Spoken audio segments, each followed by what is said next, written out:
ബയോളജിയിൽ നമുക്ക് എങ്ങനെ full mark ഒരു മാർക്കും കളയാതെ നിങ്ങൾക്ക് എങ്ങനെ ഫുൾ മാർക്ക് സ്കോർ ചെയ്യാമെന്നുള്ള സ്ട്രാറ്റജിയാണ് നമ്മളിന്ന് ഡിസ്കസ് ചെയ്യുന്നത്. കോമൺ ആയിട്ട് കുട്ടികളൊക്കെ ബയോളജിയിൽ വരുത്തുന്ന ചില മിസ്റ്റേക്കുകൾ, അതുകൊണ്ട് അവർക്ക് മാർക്ക് കുറയുന്നതും നമ്മൾ എന്ത് ചെയ്യുന്നു എന്ന് നിങ്ങൾക്ക് പറഞ്ഞു തരികയാണ്. എന്തൊക്കെയാണ് അതിൻ്റെ ട്രിക്സ്, എങ്ങനെ നിങ്ങൾക്ക് ബയോളജിയിൽ മാക്സിമം സ്കോർ ചെയ്യാമെന്നുള്ളതാണ് നമ്മൾ ഈ വീഡിയോയിൽ ഡിസ്കസ് ചെയ്യുന്നത് കേട്ടോ. മക്കളെ, ഇത് റൈസ് എഡ്യൂക്കേഷനിൽ നിന്ന് ആസിം സാറാണ്. നിങ്ങൾ എന്ത് ചെയ്യുക, വീഡിയോ സ്കിപ്പ് ചെയ്യാതെ ഫുൾ ഇരുന്ന് കാണാം. അപ്പോൾ ബയോളജി എന്ന് പറഞ്ഞു കഴിഞ്ഞാൽ വളരെ എളുപ്പമായിട്ട് നിങ്ങൾക്ക് ഫുള്ള് സ്കോർ ചെയ്യാൻ പറ്റും. അതിപ്പോൾ നീറ്റിലാണെങ്കിലും ബോർഡ് എക്സാമിലാണെങ്കിലും, നീറ്റിലാണെങ്കിൽ 360ൽ 360, അതായത് ഫുൾ മാർക്സ് സ്കോർ ചെയ്യാൻ പറ്റിയ ഒരു സബ്ജക്റ്റാണ്. അതേപോലെ തന്നെ ബോർഡിൽ നിങ്ങൾക്ക് എളുപ്പത്തിൽ ടോട്ടലി കംപ്ലീറ്റ് മാർക്കും സ്കോർ ചെയ്യാൻ പറ്റിയ ഒരു സബ്ജക്റ്റാണ്. എല്ലാവർക്കും അതേ. പിന്നെ എന്തുകൊണ്ടാണ് ബയോളജിയിൽ കുട്ടികൾക്ക് മാർക്ക് കുറയുന്നത്? നിങ്ങൾ എക്സാം എഴുതി ബോർഡ് എക്സാമിനൊക്കെ നല്ല അടിപൊളിയായിട്ട് എഴുതി വെക്കും, പക്ഷേ നിങ്ങൾക്ക് ആൻസർ ഷീറ്റ് കിട്ടുമ്പോൾ അല്ലെങ്കിൽ നിങ്ങൾക്ക് മാർക്ക് വരുമ്പോൾ നിങ്ങൾ വിചാരിച്ച അത്ര അങ്ങോട്ട് മാർക്ക് വന്നിട്ടുണ്ടാവില്ല. എന്താണ് അതിൻ്റെ റീസൺ എന്നുള്ളത് നമ്മളിന്ന് ഈ വീഡിയോയിലൂടെ ഡീറ്റെയിൽഡ് ആയിട്ട് ഡിസ്കസ് ചെയ്തിട്ട്, അപ്പോൾ നമ്മൾ ഡയറക്റ്റ് ആയിട്ട് നേരെ പോയിന്റ്സിലേക്ക് തന്നെയാണ് പോകുന്നത്. അപ്പോൾ നിങ്ങൾ കുട്ടികൾ പ്രധാനമായിട്ടും ചെയ്യുന്ന പ്രശ്നം എന്താണെന്ന് വെച്ച് കഴിഞ്ഞാൽ, ഇതാ ആൻസർ ക്വസ്റ്റ്യൻ പേപ്പർ കിട്ടി, ക്വസ്റ്റ്യൻ നിങ്ങൾക്ക് കിട്ടി, അപ്പോൾ നിങ്ങൾ ഇത് വായിച്ച് നോക്കുമ്പോൾ നിങ്ങൾക്ക് കാര്യം അറിയാം, കൺസെപ്റ്റ് നിങ്ങൾക്ക് അറിയാം, അതൊക്കെ നിങ്ങൾക്ക് തറവാണ്. നിങ്ങൾ ആ ഭാഗം ടെക്സ്റ്റ് ബുക്കിൽ കണ്ടിട്ടുണ്ട്, നിങ്ങൾ കേട്ട ചോദ്യമാണ്, നിങ്ങൾ പഠിച്ച ചോദ്യമാണ്. ആ ചോദ്യങ്ങൾ നിങ്ങൾ അറ്റൻഡ് ചെയ്ത് വരുമ്പോൾ നിങ്ങൾ പ്രധാനമായിട്ടും ചെയ്യുന്ന എല്ലാ കുട്ടികളിലും കണ്ടുവരുന്ന ഒരു പ്രധാനപ്പെട്ട മിസ്റ്റേക്കാണ് എന്താണെന്ന് വെച്ച് കഴിഞ്ഞാൽ, നിങ്ങൾ ഈ ആൻസർ ചെയ്യാൻ നേരം, ബയോളജി ആൻസർ ചെയ്യാൻ നേരം നിങ്ങൾ അതിൽ കീ വേർഡ്സ് ഇൻക്ലൂഡ് ചെയ്യുന്നില്ല എന്നുള്ളതാണ്. ഇതാ ഫോർ എക്സാമ്പിൾ പറഞ്ഞു കഴിഞ്ഞാൽ, ഇപ്പോൾ നമുക്ക് ബയോളജിയുടെ ഒരു എക്സാമിൽ അല്ലെങ്കിൽ ബയോളജിയുടെ ഒരു ക്വസ്റ്റ്യൻ നിങ്ങളെ അറ്റൻഡ് ചെയ്ത് ആൻസർ ചെയ്യാൻ നേരം ആ ഒരു ക്വസ്റ്റ്യനിൻ്റെ അണ്ടറിലായിട്ട് വരുന്ന ബയോളജിക്കൽ ടേംസ്, അഥവാ ഇപ്പോൾ ഫോർ എക്സാമ്പിൾ സയൻറ്റിഫിക് നെയിമുകൾ, അല്ലെങ്കിൽ ഇപ്പോൾ നമ്മൾ പ്ലസ് ടുവിൻ്റെ ഫസ്റ്റ് ചാപ്റ്റർ ഹ്യൂമൻ റിപ്രൊഡക്ഷൻ എടുത്തു കഴിഞ്ഞാൽ കുറേ ടേംസ് ഉണ്ട് നമ്മൾ പഠിക്കുന്ന, ഗ്യാസ്ട്രുല, ബ്ലാസ്റ്റുല, ഫീറ്റസ്, എംബ്രിയോ, അങ്ങനെ പറഞ്ഞിട്ടുള്ള ബയോളജിക്കൽ ടേംസ് അത് നിങ്ങൾ മെൻഷൻ ചെയ്യാതിരിക്കുക എന്നുള്ളതാണ്. അല്ലെങ്കിൽ അത്തരം ബയോളജിക്കൽ ടേംസ് നിങ്ങൾ ടഫ് ആയതുകൊണ്ട് പഠിക്കാൻ നേരത്തെ അതിൻ്റെ സ്പെല്ലിങ് പ്രോപ്പറായിട്ട് പഠിക്കില്ല, അത് കറക്റ്റായിട്ട് പഠിക്കാതെ ആ ടേംസ് നിങ്ങൾ എന്ത് ചെയ്യും, സ്കിപ്പ് ചെയ്യും. അപ്പോൾ നിങ്ങളൊരിപ്പം ഒരു കൺസെപ്റ്റ് പഠിക്കുകയാണെങ്കിൽ ഒരു 5-6 വരിയുള്ള ഒരു കൺസെപ്റ്റ് ആയിരിക്കും, അത് കംപ്ലീറ്റ് പഠിക്കും, പക്ഷേ അതിൽ വരുന്ന 1-2 ആയിട്ടുള്ള ടഫായിട്ടുള്ള ചില ബയോളജിക്കൽ ടേംസ് അത് നിങ്ങൾ എന്ത് ചെയ്യും, അത് സ്കിപ്പ് ചെയ്തു. ഇപ്പം നമ്മൾ ആൻസർ ഷീറ്റ് ഇവാലുവേഷൻ സമയത്ത് ഒരു കുട്ടി എഴുതിയ ആ ആൻസറിൽ ബയോളജിക്കൽ ടേംസ് ഉണ്ടോ എന്നുള്ളത് വളരെ ഇമ്പോർട്ടൻറ്റും വളരെ അധികം വെയിറ്റേജ് വരുന്ന കാര്യമാണ്. അപ്പോൾ നിങ്ങൾ ഒരിക്കലും എന്ത് ചെയ്യാൻ പാടില്ല, ബയോളജിക്കൽ ടേംസ് നിങ്ങൾ സ്കിപ്പ് ചെയ്യാൻ പാടില്ല. രണ്ടാമത് കുട്ടികൾ വരുത്തുന്ന ഒരു പ്രധാനപ്പെട്ട മിസ്റ്റേക്കുകളാണ് അവർ ഡയഗ്രാംസ് ഇൻക്ലൂഡ് ചെയ്യാതെ നിൽക്കുക എന്നുള്ളത്. ഡയഗ്രാംസ് എന്ന് പറഞ്ഞാൽ ബയോളജിയിൽ കുറേ ഭാഗത്ത് നിന്ന് കുറേ ഡയഗ്രാംസ് കാണാൻ വേണ്ടി പറ്റും. അപ്പം ആ ഒരു ഡയഗ്രാം റിലേറ്റഡ് ആയിട്ടുള്ള ഒരു ക്വസ്റ്റ്യൻ ആണെങ്കിൽ നിങ്ങൾ എന്ത് ചെയ്യുക, തീർച്ചയായിട്ടും ഡയഗ്രാം പെൻസിൽ കൊണ്ട് വരച്ച് വെക്കുക. മാത്രമല്ല അത് യൂണിഫോം ആയിട്ട് നല്ല അടിപൊളിയായിട്ട് എന്ത് ചെയ്യണം, നിങ്ങളത് ലേബൽ ചെയ്ത് വെക്കണം. അപ്പം ഒരു എക്സാമിനർ അത് കറക്റ്റ് ചെയ്യാൻ നേരം അദ്ദേഹത്തിന് പെട്ടെന്ന് എന്താണ്, കുട്ടി ആ ഡയഗ്രാം വരച്ചിട്ടുണ്ട്, നല്ല അടിപൊളിയായിട്ട് പഠിക്കുന്ന ഒരു കുട്ടിയാണ്, ടെക്സ്റ്റ് ബുക്കായിട്ട് നല്ല ടച്ചുള്ള ഒരു കുട്ടിയാണെന്നുള്ളത് എളുപ്പത്തിൽ മനസ്സിലാക്കാൻ വേണ്ടി പറ്റും. അപ്പോൾ നിങ്ങൾ ആ ഒരു ആൻസറിൽ നിങ്ങൾ എന്തെങ്കിലും മിസ്റ്റേക്കുകൾ വരുത്തിയിട്ടുണ്ടെങ്കിൽ പോലും ഡയഗ്രാം അടിപൊളിയാണെങ്കിൽ, ഡയഗ്രത്തിലെല്ലാം ലേബൽ ചെയ്തിട്ടുണ്ടെങ്കിൽ ആ മിസ്റ്റേക്സിനെ ഈ ഡയഗ്രാം എന്തെയും കംപ്ലീറ്റ് ആയിട്ട് കവർ ചെയ്യും. തേർഡായിട്ട് കുട്ടികളിൽ കണ്ടുവരുന്ന പ്രധാനപ്പെട്ട ഒരു മിസ്റ്റേക്കാണ് അവർ ഫ്ലോ ചാർട്ടുകളും ടേബിൾസും ഒന്നും ആൻസർ ഷീറ്റിൽ ഇൻക്ലൂഡ് ചെയ്യാതെ നിൽക്കുക. അതിപ്പോൾ ഒരു ക്വസ്റ്റ്യൻ വന്നു, അത് ആൻസർ ചെയ്യാൻ നേരം വളരെ ഡ്രൈ ആയിട്ടുള്ള ഒരു രീതിയിൽ വെറുതെ ഇങ്ങനെ ചറപറ എഴുതി വെക്കുക. കണ്ടന്റ് ഒക്കെ ഉണ്ടാവും, കണ്ടന്റ് അതിലുണ്ടാവും, നിങ്ങൾ പഠിച്ച പോയിന്റ്സ് അതിലുണ്ടാവും. അപ്പോൾ നിങ്ങൾ ചറപറ എഴുതി വെക്കാതെ അതൊരു ടേബിൾ ഫോമിലേക്ക്, ഇപ്പോൾ കമ്പാരിസൺ ആണെങ്കിൽ രണ്ട് ഭാഗത്തും എന്ത് ചെയ്യുക, കമ്പയർ ചെയ്യുന്ന ടേബിളാർ ഫോമിലേക്ക് മാറ്റിയത്, അല്ലെങ്കിൽ ഇപ്പോൾ ഫ്ലോ ചാർട്ട് രീതിയിൽ, ഇപ്പോൾ നമ്മളെ ഹോർമോൺസിൻ്റെ കേസൊക്കെയാണ്, നമുക്ക് എന്ത് ചെയ്യാം, അതൊരു ഫ്ലോ ചാർട്ട് രീതിയിലൊക്കെ എഴുതി വെക്കാൻ വേണ്ടി പറ്റും. അപ്പം അങ്ങനെയൊക്കെ എഴുതി വെച്ചാൽ ഈ വായിക്കുന്ന എക്സാമിനർ പെട്ടെന്ന് ആൻസർ ഷീറ്റ് വായിക്കാൻ നേരം എന്ത് ചെയ്യും, അടിപൊളിയായിട്ടുള്ള ഒരു റെപ്രസെൻറ്റേഷൻ കണ്ടിട്ട് തന്നെ വളരെ ഇംപ്രസ്ഡ് ആയിപ്പോവും. അപ്പോൾ നിങ്ങൾ എന്ത് ചെയ്യുക, അങ്ങനെ അത്തരം ക്വസ്റ്റ്യൻസിലൊക്കെ ഒരു ഫ്ലോ ചാർട്ട് രൂപത്തിൽ അല്ലെങ്കിൽ ഒരു കമ്പാരിസൺ രീതിയിൽ എഴുതി വെക്കുക. എന്നിട്ട് അതിൻ്റെ അടിയിൽ അഡീഷണൽ ആയിട്ട് എന്ത് ചെയ്യുക, നിങ്ങൾക്ക് പറയാനുള്ള പോയിന്റ് വൈസ് ആയിട്ട് എഴുതി വെക്കുക. അപ്പം ഇത്തരം മിസ്റ്റേക്സ് ഒക്കെ നമ്മൾ കോമൺ ആയിട്ട് കുട്ടികളിൽ കണ്ടുവരുന്നതാണ്. അടുത്ത് നമ്മൾ നോക്കാൻ പോകുന്നത്, നെക്സ്റ്റ് നമ്മൾ നോക്കാൻ പോകുന്ന കാര്യം എന്ന് പറഞ്ഞാൽ, നിങ്ങൾ പഠിക്കേണ്ട പ്രധാനപ്പെട്ട ടൂൾ എന്താണ്. നിങ്ങളുടെ ടൂൾ നിങ്ങൾ എന്ത് നോക്കിയിട്ടാണ് പഠിക്കേണ്ടത്, അല്ലെങ്കിൽ ഏത് ഗൈഡ് റെഫർ ചെയ്തിട്ടാണ് നിങ്ങൾ പഠിക്കേണ്ടത് എന്നുള്ളതാണ്. നമുക്ക് ബയോളജിയെ സംബന്ധിച്ച് നിങ്ങളുടെ ടൂൾ അല്ലെങ്കിൽ നിങ്ങളെ കയ്യിലുള്ള നിങ്ങൾ പഠിക്കേണ്ട, നിങ്ങൾ റെഫർ ചെയ്യേണ്ട ഒരു ബുക്ക് എന്ന് പറഞ്ഞാൽ അത് നമ്മുടെ NCERT മാത്രമാണ്. NCERT മാത്രം നിങ്ങൾ പഠിച്ചാൽ മതി. NCERT മാത്രം പഠിച്ചാൽ മതി. നിങ്ങൾക്ക് ബയോളജിയിൽ എളുപ്പത്തിൽ സ്കോർ ചെയ്യാം. വേറെ ഒരു ഗൈഡും നിങ്ങൾ നിങ്ങൾ പഠിക്കേണ്ട, വേറെ പുറത്തുനിന്ന് പോയി നിങ്ങൾ ഒന്നും പഠിക്കേണ്ട. അതിപ്പം നീറ്റിനാണെങ്കിലും ബോർഡ് എക്സാമിനാണെങ്കിലും പുറത്ത് പോയിട്ട് നിങ്ങൾ യാതൊരു കണ്ടന്റും പഠിക്കേണ്ട.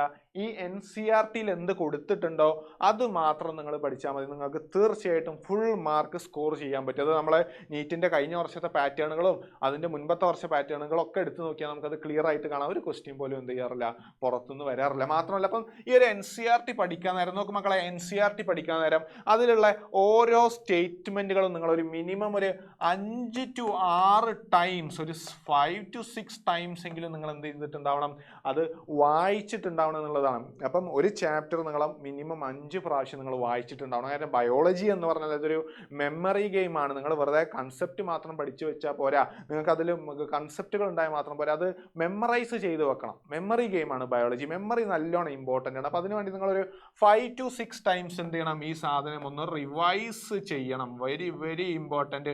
പഠിച്ചാൽ മാത്രം പോരാ, അതൊരു 5 പ്രാവശ്യമെങ്കിലും നിങ്ങൾ ഫൈനൽ ബോർഡ് എക്സാമിലേക്ക് എത്തുന്നതിൻ്റെ മുൻപായിട്ടൊരു 5 ടൈംസ് എങ്കിലും നിങ്ങൾക്ക് അത് റിവൈസ് ചെയ്യാൻ പറ്റും. നിങ്ങൾ പറയും സമയമില്ല എന്നുള്ളത് ഒരു കുട്ടിയും പറയില്ല. സമയമില്ല ഇത്രയും പ്രാവശ്യം റിവൈസ് ചെയ്യാൻ എന്നുള്ളത് ഒരാളും പറയില്ല. പ്രശ്നം എന്ന് പറഞ്ഞാൽ നിങ്ങൾ ടൈം യൂട്ടിലൈസ് ചെയ്യാത്തതാണ്. ടൈം എന്ത് ചെയ്യണം, നിങ്ങൾ ഡിവൈഡ് ചെയ്ത് വളരെ വൈസ് ആയിട്ട് ആ ടൈം യൂട്ടിലൈസ് ചെയ്യുന്നില്ല എന്നുള്ളതാണ് അതിൻ്റെ പ്രശ്നം. ഓക്കെ, അപ്പം നമ്മൾ ഇത്രയും നേരം നിങ്ങൾ വരുത്തുന്ന മിസ്റ്റേക്സ് കണ്ടു, നമ്മൾ പഠിക്കേണ്ട ബുക്ക് എന്താണെന്നുള്ളത് കണ്ടു. അടുത്ത് നമ്മൾ ഡിസ്കസ് ചെയ്യാൻ വേണ്ടി പോകുന്നത് എങ്ങനെയാണ് പഠിക്കേണ്ടത്, ഹൗ ടു സ്റ്റഡി, എങ്ങനെയാണ് നമ്മൾ സ്റ്റഡി ചെയ്യേണ്ടത്, എങ്ങനെയാണ് നമ്മൾ പഠിക്കേണ്ടത്. നോക്കും മക്കളെ, നിങ്ങൾ പഠിക്കാൻ നേരം നിങ്ങൾ പഠിച്ചു കഴിഞ്ഞിട്ട് ഉറങ്ങുന്നതിൻ്റെ മുൻപായിട്ട് നിങ്ങൾ എന്ത് ചെയ്യണം, ആദ്യം പഠിക്കാൻ നേരം ഓരോരോ ടോപ്പിക്സും നിങ്ങളൊന്ന് കവർ ചെയ്ത ടോപ്പിക്സ് നിങ്ങൾ നോട്ട് ചെയ്ത് വെക്കണം. നിങ്ങൾ കവർ ചെയ്ത ടോപ്പിക്സ് എന്ത് ചെയ്യുക, നിങ്ങൾ നോട്ട് ചെയ്തൊക്കെ ഒരു ചെറിയൊരു നോട്ട് പാഡിലേക്ക് എന്ത് ചെയ്യുക, രാവിലെ എണീച്ചിട്ട് എത്ര ടോപ്പിക്സ് പഠിച്ചു, ഉച്ചയ്ക്ക് എത്ര ടോപ്പിക്സ് പഠിച്ചു, രാത്രി എത്ര ടോപ്പിക്സ് പഠിച്ചു, അതെന്ത് ചെയ്യുക, നിങ്ങളൊന്ന് ലിസ്റ്റ് ഔട്ട് ചെയ്ത് വെക്കുക.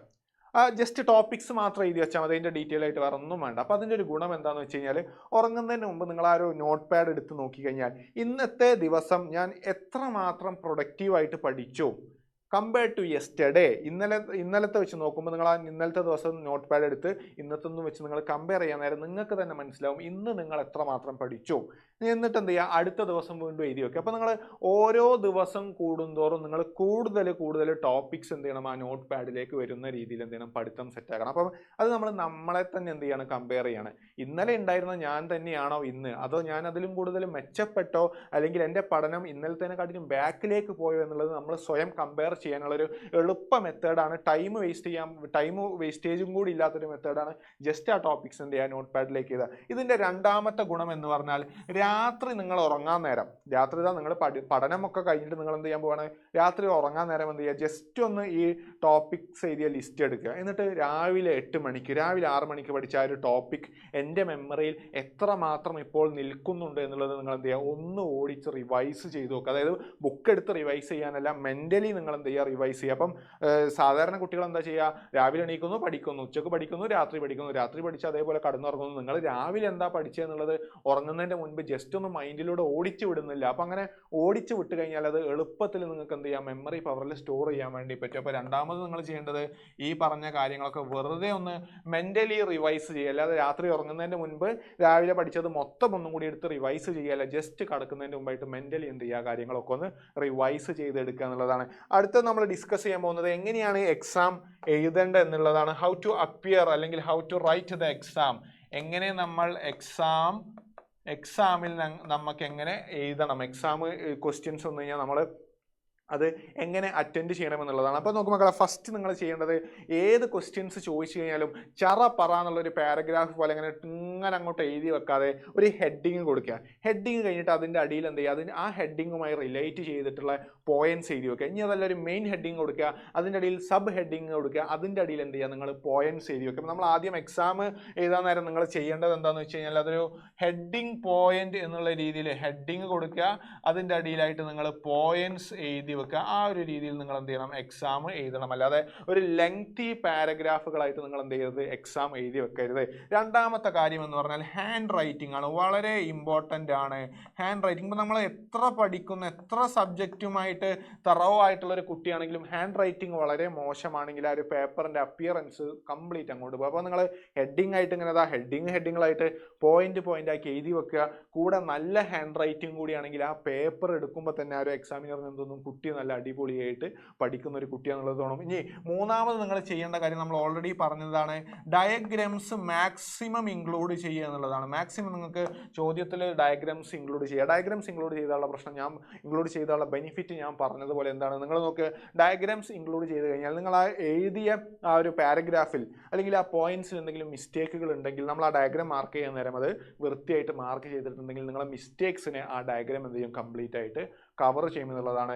നാലാമത് നിങ്ങൾ എക്സാം എഴുതാൻ നേരം നിങ്ങൾ ശ്രദ്ധിക്കേണ്ട കാര്യം എന്ന് പറഞ്ഞാൽ നിങ്ങൾ എന്ത് ചെയ്യണം, ടേബുലാർ ഫോമിലേക്കും അതേപോലെ തന്നെ ഫ്ലോ ചാർട്ട് രൂപത്തിലേക്കും ഫ്ലോ ചാർട്ട് രൂപത്തിലേക്കും നിങ്ങൾ എന്ത് ചെയ്യുക, നിങ്ങളെ ആ ഒരു പഠിച്ച സാധനത്തിനെ കൺവേർട്ട് ചെയ്തൊരു നല്ല പ്രസൻറ്റേഷൻ രൂപത്തിൽ എന്ത് ചെയ്യുക, അത് എഴുതി വെക്കുക എന്നുള്ളതാണ്. ഇപ്പോൾ ഫോർ എക്സാമ്പിൾ കമ്പാരിസണുകളാണെങ്കിൽ നിങ്ങൾക്ക് ടേബുലാർ ഫോംസ് യൂസ് ചെയ്യാം. ഇനി എന്തെങ്കിലും ഒരു മെറ്റബോളിക് പാത്വേസ് ഒക്കെ ആണെങ്കിൽ നിങ്ങൾക്ക് അത് ഏത് രൂപത്തിൽ എഴുതാം, അത് ചാർട്ട് രൂപത്തിൽ എഴുതാം. ഒരു സ്റ്റെപ്പ് കഴിഞ്ഞിട്ട് ആരോ കൊടുക്കുക, അടുത്ത സ്റ്റെപ്പ് ചെയ്ത് അങ്ങനെ ചാർട്ട് രൂപത്തിലേക്ക് നിങ്ങൾക്ക് അത് റെപ്രസെൻറ്റ് ചെയ്ത് എഴുതി വെക്കാൻ വേണ്ടി പറ്റും. അപ്പം അങ്ങനെയൊക്കെ എഴുതി വെച്ച് കഴിഞ്ഞാൽ അത് എക്സാമിനറിന് വളരെ എളുപ്പത്തിൽ മനസ്സിലാക്കാൻ പറ്റും കുട്ടി എന്ത് ചെയ്തിട്ടുണ്ട്, നല്ലോണം പഠിച്ചിട്ടുണ്ട് എന്നുള്ളത്. അപ്പോൾ നമുക്ക് നിങ്ങൾ ഇത്രയും കാര്യങ്ങളൊക്കെ ഒന്ന് ശ്രദ്ധിച്ചിട്ട് നിങ്ങൾ അടുത്ത് വരുന്ന ബയോളജി എക്സാം നിങ്ങളൊന്ന് അറ്റൻഡ് ചെയ്ത് നോക്ക്. നിങ്ങൾക്ക് ഡിസേർവ് ചെയ്യുന്ന അല്ലെങ്കിൽ നിങ്ങൾ എടുത്ത എഫേർട്ടിനെക്കാട്ടിലും കൂടുതലായിട്ടുള്ള മാർക്സ് നിങ്ങൾക്ക് സ്കോർ ചെയ്യാൻ വേണ്ടി പറ്റും. അപ്പം ഇതേപോലെ കൂടുതലായിട്ട് നമ്മുടെ സബ്ജക്റ്റ് റിലേറ്റഡ് ആയിട്ടുള്ള നോളജിന് വേണ്ടിയിട്ടും ബാക്കി എല്ലാ സബ്ജക്റ്റിൻ്റെ കാര്യങ്ങളും ഈ ചാനലിൽ വരും. അപ്പോൾ നിങ്ങൾ എന്ത് ചെയ്യുക, ഈ ചാനൽ ഫോളോ ചെയ്ത് വെക്കുക. അപ്പോൾ നിങ്ങൾക്ക് വരുന്ന ഒരു എക്സാമിൽ മാക്സിമം സ്കോർ ചെയ്യാൻ വേണ്ടി പറ്റും. Okay, thank you for watching.